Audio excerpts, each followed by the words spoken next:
السلام علیکم ورحمۃ اللہ وبرکاتہ۔ الحمد للہ وحدہ والصلاة والسلام علی من لا نبی بعدہ، اما بعد، اعوذ باللہ من الشیطان الرجیم، بسم اللہ الرحمن الرحیم۔ وَأَطِيعُوا اللَّهَ وَالرَّسُولَ لَعَلَّكُمْ تُرْحَمُونَ۔ اللهم نور قلوبنا بالقرآن وزين أخلاقنا بالقرآن وادخلنا الجنة بالقرآن ونجنا من النار بالقرآن، ربنا افتح بيننا وبين قومنا بالحق وأنت خير الفاتحين، صدق الله العظيم وصدق رسوله النبي الأمين الكريم، ونحن على ذلك لمن الشاهدين والشاكرين والحمد لله رب العالمين۔ بعد توحید کے متوالو غوث اعظم کی جانثارو، آئیے کچھ عرض معروض سے قبل ہمارا مل کر آقائے نامدار، مدینے کی تاجدار، امت کے غمخوار، شاہوں کے تاج، آقاؤں کے آقا، ہم غلاموں کے محسن، یتیموں کے سہارا، بے آسروں کے آسرا، بے خانماؤں کے ماوا، غریبوں کے محب، مسکینوں کے ساتھی، مساوات کے حامی، صدق کا منبع، صبر کا معدن، خاکساری کا نمونہ، اولین انسان، محبوب ذیشان، مومن کا ایمان، صبح کائنات کے شمس الضحیٰ، شام کائنات کے بدر الدجا، محمد عربی روح فدا صلی اللہ تعالی علیہ وسلم کی بارگاہ میں جس طرح سے میں پڑھاتا ہوں میرے ساتھ مل کر پڑھیے۔ الصلاۃ والسلام علیک یا رسول اللہ، الصلاۃ والسلام علیک یا حبیب اللہ، الصلاۃ والسلام علیک یا نبی اللہ صلی اللہ تعالی علیہ وسلم۔ برادران ملت اسلامیہ، خطبہ مسنونہ کے بعد میں نے جس آیت کریمہ کی تلاوت کرنے کا شرف حاصل کیا، اللہ رب العزت سے دعا ہے مجھے حق کہنے، آپ کو حق سننے، ہم سب کو اس پر عمل کرنے کی توفیق عطا فرمائے۔ اللہ رب العزت کا فرمان ہے، اطیعوا اللہ والرسول لعلکم ترحمون، اللہ اور اس کے رسول کی فرما برداری کرو، اس کی اطاعت کرو، شاید کہ تم پر رحم کیا جائے، تاکہ تم پر رحم کیا جائے۔ برادران ملت اسلامیہ، آج اللہ کی رحمت کی ہم مسلمانوں کو اتنی زیادہ ضرورت ہے، اتنی سخت ضرورت ہے، یہ آپ بھی جانتے ہیں، ہم بھی جانتے ہیں۔ ہم کس حالات سے گزر رہے ہیں، ہمارے حالات کیا ہے، اتنی تعداد ہونے کے باوجود بھی ہم کس طرح کی زندگی گزار رہے ہیں، تو کیا اللہ کی رحمت کی ضرورت نہیں ہے؟ یقیناً اللہ کی رحمت کی ہمیں سخت ضرورت ہے، لیکن کب اللہ کی رحمت ملے گی؟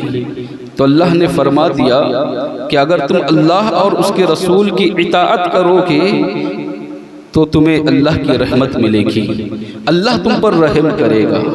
برادران ملت اسلامیہ، اور پھر اگر اس کی نافرمانی کرو گے تو پھر یقیناً رحم کا الٹ ہوتا ہے، پھر اس کے غضب کے شکار ہو جاؤ گے۔ اس لیے اب نتیجہ ہمارے اوپر ہے کہ ہم اپنی زندگی کیسے گزاریں، ہمیں کیا چاہیے، کیسی زندگی گزارنی چاہیے تاکہ اللہ ہم پر رحم کرے۔ اپنے اپنے گریبان میں آج جھانک کر دیکھیں اور سوچیں کہ پورے ہفتے کے اندر ہم نے اللہ کی کتنی نافرمانی کی ہے، کتنی نمازیں چھوڑی ہے، اللہ تبارک و تعالیٰ کے کتنے حکم کو ہم نے نہیں مانا ہے اور کتنے گناہ کیے ہیں۔ تو اگر ہم اس کا اندازہ لگائیں گے تو میں یقین کے ساتھ کہتا ہوں کہ اکثر لوگوں کے گناہ جو ہے یہ نیکیوں پر بھاری ہوگی، گناہ زیادہ ہوگے، نیکیاں کم ہوگی۔ برادران ملت اسلامیہ، یہ اللہ اور اس کے رسول کی نافرما برداری ہے، معصیت رسول ہے۔ آقا علیہ الصلوۃ والسلام کو اللہ تبارک تبارک و تعالیٰ نے ایک خواب کے ذریعے حضرت جبرائیل علیہ السلام کو حضرت میکائیل علیہ السلام کو بھیجا تھا. خواب کے ذریعے بھیجا تھا کہ آقا علیہ السلام کو جا کر یہ پیغام بتا دو. میرے آقا علیہ السلام فرماتے ہیں کہ خواب میں حضرت جبرائیل آئے اور حضرت میکائیل آئے علیہ السلام. دونوں آنے کے بعد ان دونوں نے کہا یا رسول اللہ صلی اللہ تعالیٰ علیہ وسلم آپ کی مثال اس انسان کے جیسی ہے, اس شخص کی طرح ہے آپ کی مثال جس نے گھر بنایا اور گھر بنانے کے بعد اس نے اس میں کھانا رکھا. کھانا رکھنے کے بعد پھر وہ دعوت دینے کے لیے گیا, لوگوں کو دعوت دیتا گیا. کچھ لوگوں نے دعوت کو قبول کیا, کچھ لوگوں نے دعوت کو قبول نہیں کیا. لہذا اب جس دن دعوت تھی اس دن وہی لوگ اس گھر کے اندر داخل ہو گئے جنہوں نے دعوت کو قبول کیا تھا, اور وہی لوگ اس کھانے کو کھا سکیں گے جنہوں نے دعوت کو قبول کیا تھا. اور جن لوگوں نے دعوت کو قبول نہیں کیا تھا تو نہ وہ اس دن اس دعوت والے دن کھانے والے دن اس گھر میں داخل ہو سکیں گے اور نہ ہی دعوت کھا سکیں گے, کیونکہ دعوت قبول نہیں کی تھی. کہاں آپ کی مثال اسی طرح ہے. اور پھر آگے فرمایا کہ جو گھر کی مثال دی گئی ہے وہ کوئی اور نہیں ہے, وہ دار الجنہ, وہ گھر کوئی اور نہیں, وہ جنت ہے. وہ داعی محمد, اور دعوت دینے والے جو ہیں وہ محمد صلی اللہ تعالی علیہ وسلم ہے. اور فرمایا کہ من اطاع اللہ, جس نے من اطاع محمدن فقد اطاع اللہ, جس نے محمد صلی اللہ علیہ وسلم کی اطاعت کی گویا اس نے اللہ کی اطاعت کی. ومن عصى محمدن فقد عصى اللہ, اور جس نے اللہ کے رسول صلی اللہ علیہ وسلم کی نافرمانی کی گویا اس نے اللہ کی نافرمانی کی. اور محمد صلی اللہ علیہ وسلم فرق بین الناس, یہ تو اچھے اور برے لوگوں کے درمیان فرق کرنے کے لیے آئے ہیں. برادران ملت اسلامیہ, کیا سمجھے آپ کہ آپ کو دعوت دی جا رہی ہے دین کی, اسلام کی اذان پکار رہی ہے نماز کے لیے, اچھائی کی دعوت دی جا رہی ہے. اچھا کیا ہے, برا کیا ہے, صحیح کیا ہے, غلط کیا ہے, حلال کیا ہے, حرام کیا ہے, آپ سب سمجھ رہے ہو. اور اس کے باوجود بھی اگر معصیت میں آپ زندگی گزار رہے ہو تو مطلب یہ ہے کہ آپ نے دعوت کو قبول نہیں کیا ہے. اور جب دعوت کو آپ نے قبول نہیں کیا تو وہ دن آئے گا, قیامت والا دن ہوگا. اس دن پھر آپ کو جنت والے گھر سے کوئی لینا دینا نہیں رہے گا. ہمیں اگر ہم نے معصیت کی ہے تو ہمیں اس گھر سے کوئی تعلق نہیں ہوگا اور اس گھر کے اندر ہم جا بھی نہیں پائیں گے. مسلمانوں پھر ذرا اندازہ لگاؤ کہ پھر ہمیں کس طرح کی زندگی گزارنی ہے. اس دن پھر سوائے افسوس کرنے کے اور کچھ نہیں کرو گے. یوم تقلب وجوہہم فی النار یقولوا یا لیتنا اطعنا الرسول اطعنا اللہ واطعنا الرسول. برادران ملت اسلامیہ, قرآن کہتا ہے جس دن انسان کو کے چہروں کو جہنم میں الٹ پلٹ کیا جائے گا, وجوہہم فی النار یقولون, اس دن کہے گا یا لیتنا, کاش اطعنا اللہ واطعنا الرسول, ہم نے اللہ اور اس کے رسول کی اطاعت کی ہوتی. اس دن یہ کہے گا انسان, یہ میں نہیں کہہ رہا, قرآن کہہ رہا. اس دن پھر افسوس کرو. آج زندہ ہونا نہیں پتا ہے, جس دن مر جاؤ گے اسی دن پتہ چل جائے گا. مر جاؤ گے احساس ہو جائے گا, پھر افسوس کر کے کوئی فائدہ نہیں ہوگا. پھر خواہش کرو گے کاش دوبارہ زندگی مل جائے, کاش دوبارہ جنم مل جائے, لیکن پھر دوبارہ جنم نہیں ملے گا, دوبارہ زندگی نہیں ملے گی. برادران ملت اسلامیہ, اس لیے اگر یہ زندگی ملی ہے تو معصیت رسول سے بچیے, اللہ کی نافرمان برداری سے بچیے, ہر گناہ سے اپنے آپ کو بچائیے, ہر خطا سے اپنے آپ کو بچائیے. برادران ملت اسلامیہ, صحابہ کرام رضوان اللہ تعالی علیہ مجمعین کی زندگی پر اگر آپ غور کریں گے تو آپ کو معلوم ہوگا کہ اطاعت اور فرما برداری کی جو مثال صحابہ کرام رضوان اللہ تعالی علیہ مجمعین نے پیش کی ہے, دنیا ایسی مثال پیش کرنے سے قاصر ہے. دنیا ایسی مثال دکھائی نہیں سکتی ہے. یہی وجہ ہے کہ حضرت عروہ بن مسعود رضی اللہ تعالیٰ عنہ نے صلح حدیبیہ کے موقع سے جو باتیں دیکھی تھی, 4 باتیں کا ذکر کیا تھا. باتیں بہت طویل ہو جائے گی. اس میں ایک بات جو کہی تھی وہ یہ کہی تھی کہ میں نے قیصر و کسریٰ کو دیکھا ہے, بڑے بڑے بادشاہ تھے, اس وقت کی سپر پاور تھی, عظیم طاقت تھے یہ دونوں. کہا میں نے قیصر و کسریٰ کے دربار کو بھی دیکھا ہے, میں نے نجاشی کے بادشاہ بادشاہ کو بھی دیکھا ہے، میں نے بڑے بڑے بادشاہ کو دیکھا ہے، لیکن محمد صلی اللہ علیہ وسلم کے ماننے والے جس طرح سے آپ کی اطاعت اور فرمانبرداری کرتے ہیں، اذا ابتدروا امرہ، کہاں جیسے ہی آقا حکم دیتے ہیں حکم پورا ہوتا ہے، اس سے حکم کی آواز جو ہے ابھی مکمل نہیں ہو پاتی ہے کہ لوگ کام کرنے کے لیے تیار ہو جاتے ہیں۔ یہ اطاعت ہے، یہ فرمانبرداری ہے آقا علیہ السلام کی۔ آج ہم کتنے فرمان کو پس پشت ڈال رکھا ہے، کتنے فرمان، دن میں نہ جانے کتنی باتیں ہیں آقا علیہ السلام کی جس کو ہم چھوڑے بیٹھے ہیں۔ برادران ملت اسلامیہ، حضرت ابو بکر صدیق رضی اللہ تعالیٰ عنہ نے جب سے وہ حدیث سنی تھی نا، اللہ کے رسول صلی اللہ علیہ وسلم نے فرمایا تھا کہ کسی سے سوال نہ کرو، کسی سے سوال نہ کرو، کسی سے کوئی چیز مانگو مت، حالانکہ یہ دنیا جو ہے یہ اسباب کا ہے، اسباب ہے، عالم اسباب ہے، ایک دوسرے کی مدد کے بغیر ہم آگے نہیں بڑھ سکتے۔ یہ مانگنے سے مراد کچھ اور تھا، لیکن حضرت ابو بکر صدیق رضی اللہ تعالیٰ عنہ کی اطاعت اور فرمانبرداری دیکھیں کہ ایک مرتبہ آپ کے ہاتھوں سے اونٹ کی رسی نیچے گر گئی زمین پر۔ اب اونٹ کی رسی نیچے گر گئی، کچھ لوگ نیچے تھے بیٹھے ہوئے، تو ہو سکتا یہی ہونا تو یہی چاہیے تھا کہ اونٹ کی رسی کو کسی کو کہہ دیتے کہ اٹھا کر میرے ہاتھ میں دے دو، کوئی گناہ نہیں ہے، کر سکتے ہیں ایسا۔ لیکن حدیث یہ تھی نا، آقا نے کہا تھا نا کہ کسی سے کچھ مانگنا نہیں، تو کہاں حضرت ابو بکر صدیق رضی اللہ تعالیٰ عنہ نے اپنے اونٹ کو پہلے نیچے بٹھایا اور پھر زمین پر اترے، پھر رسی اٹھائی اور پھر اونٹ پر سوار ہو کر جانے لگے۔ برادران ملت اسلامیہ، کسی نے پوچھا کہ حضرت کسی کو کہہ کر بھی تو آپ اونٹ کی رسی اٹھوا سکتے تھے، کہا میرے آقا نے کہا ہے کسی سے کچھ مانگنا نہیں، اس لیے میں نے کسی سے مانگنا گوارا نہیں کیا۔ اب بتاؤ اس سے بڑھ کر اطاعت اور فرمانبرداری کیا ہوگی؟ حالانکہ کوئی مانگے تو ناجائز نہیں ہے، گناہ نہیں ہے، لیکن اطاعت اور فرمانبرداری کا یہ جذبہ ہم کہاں سے لائیں؟ سخت حرام چیزیں جو ہمارے آقا نے فرمائی ہیں ہم اس کو کر بیٹھے ہیں، حرام چیزوں کو ہم بجا لا رہے ہیں، نماز چھوڑ رہے ہیں، داڑھی کٹا رہے ہیں اور بے شرمی کی طرح داڑھی کٹا کر پھر ہم اسے گٹر میں بہا رہے ہیں۔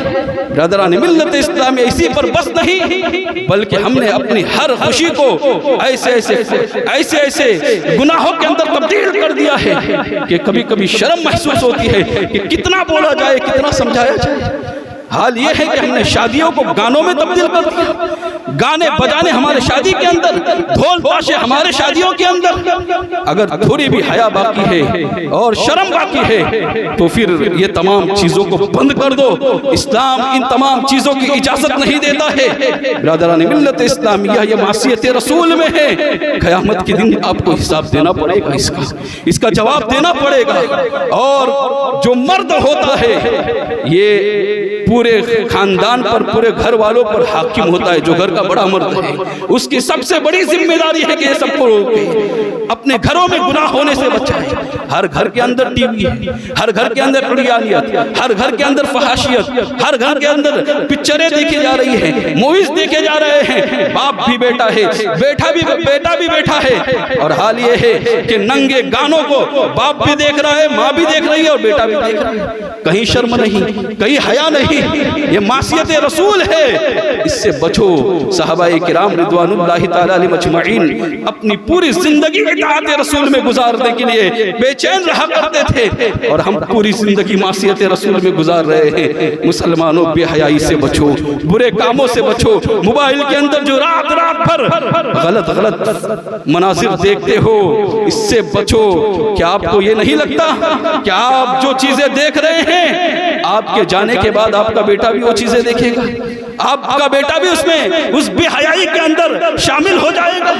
تو اگر ایسا ہوا تو آپ کو اپنا بھی جواب دینا پڑے گا، بیٹوں کا بھی جواب دینا پڑے گا، کیونکہ آپ کا دیکھ کر آپ کا بیٹا بھی اس راہ پر چل پڑا تھا۔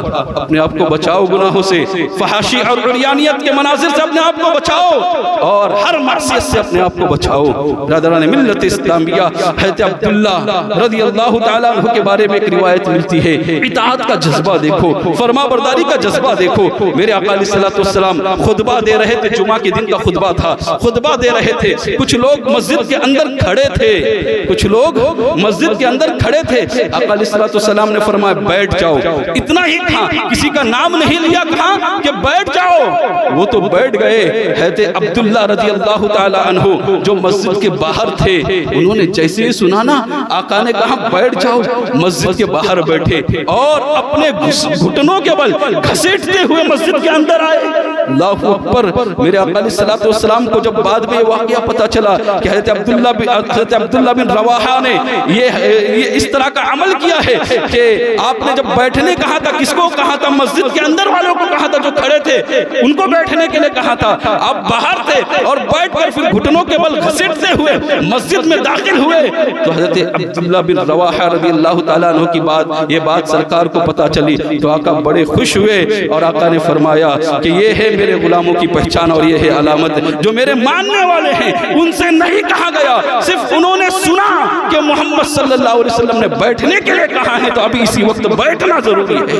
انہوں نے ما آتاکم الرسول فخذوہ وما نہاکم عنہ فانتہوا۔ قرآن کہتا ہے کہ رسول جو تمہیں دے دے اسے لے لو اور جس سے منع کر دے اس سے باز آ جاؤ۔ کیا ہم کر رہے ہیں یہ کام؟ رسول نے جو دیا ہے جس کی اجازت دی ہے کہ ہم وہ کر رہے ہیں، اور جس سے منع کیا ہے کہ ہم اس سے باز آ رہے ہیں؟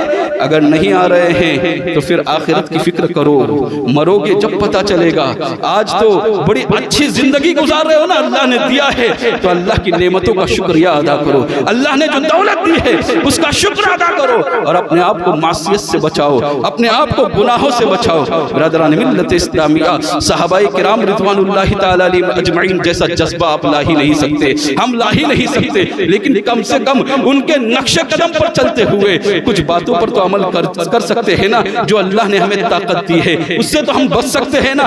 لیکن نہیں مسلمانوں، آج ہمارا ماحول معاشرہ بڑا برا ہو چکا ہے، ماحول بہت خراب ہو چکا ہے، ہمیں اپنے دولت پر، اپنی طاقت پر بڑا گھمنڈ اور غرور ہو چکا ہے، اتنا غرور ہے ہمیں اپنی دولت پر کہ ہم کسی کی پرواہ نہیں کرتے۔ برادران ملت اسلامیہ، جانتے ہو جب شراب حرام کی گئی تھی، جب نشہ حرام ہوا، یہ ڈائریکٹ حرام نہیں ہوا، اس کی حکمت ہے کہ کوئی بھی چیز جو ہے یہ ڈائریکٹ نافذ کی جائے گی تو پھر اس کا معاملہ یوں ہوگا کہ اس سے بچنا تھوڑا سا مشکل ہو جائے گا۔ ایک ساتھ میں کوئی بری عادت چھوٹتی نہیں، آہستہ آہستہ کسی عادت کو چھڑانا پڑتا ہے۔ شراب پہلے حرام نہ تھی، مدینہ جو ہے مدینے کے اندر کا معاملہ یہ تھا کیونکہ یہودیوں کا گڑھ تھا مدینہ، وہاں سب سے زیادہ شراب بکی جاتی تھی، سب سے زیادہ شراب پی جاتی تھی دوسرے شہروں کے مقابلے میں۔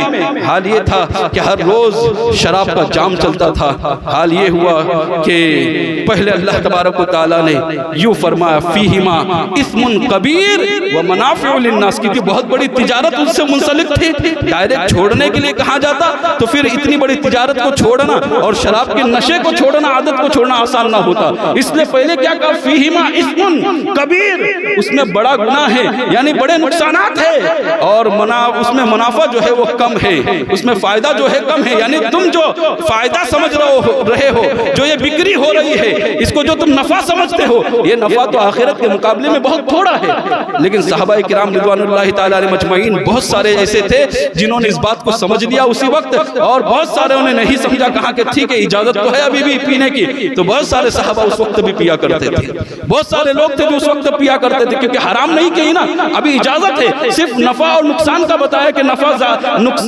جو ہے یہ کم ہے اور نقصان زیادہ ہے، اس لیے اب تک کی وہ عادت چھوٹی نہیں، لیکن کچھ لوگوں نے چھوڑ دی۔ کیوں چھوڑ دی؟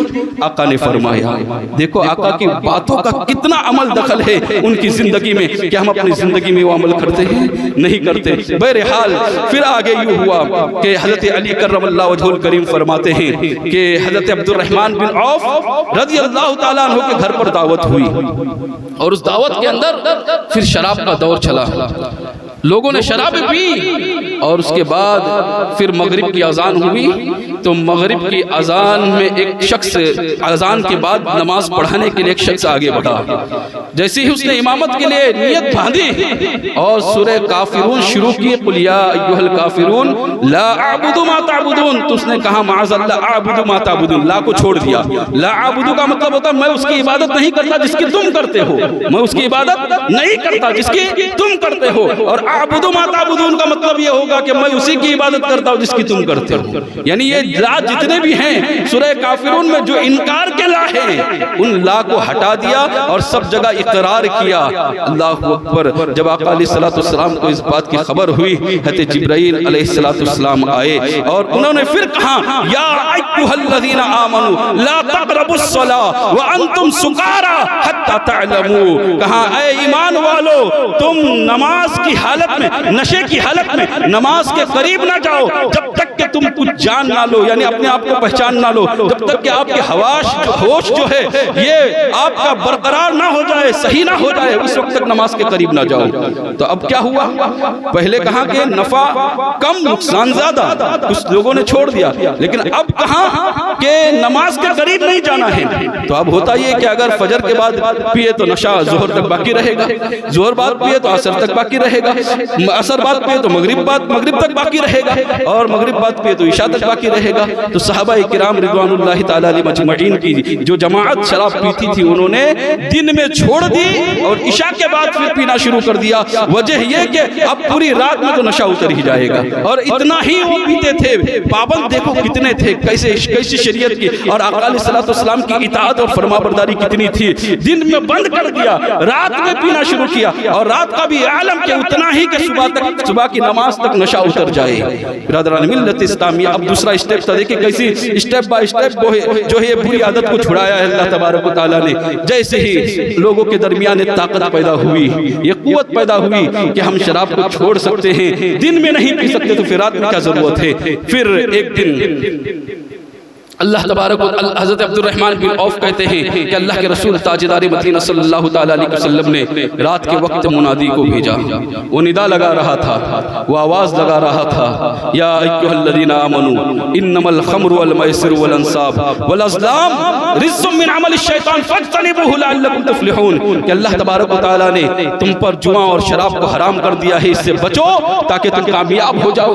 برادران ملت اسلامیہ حضرت عبد الرحمن بن عوف رضی اللہ تعالیٰ عنہ کہتے ہیں، حضرت برا بن عازب رضی اللہ تعالیٰ عنہ اس حدیث کے راوی ہے، وہ کہتے ہیں جیسے ہی حضرت عبد الرحمن بن عوف رضی اللہ تعالیٰ عنہ کی محفل میں شراب پی جا رہی تھی، حال یہ تھا کہ سب نشے میں تھے.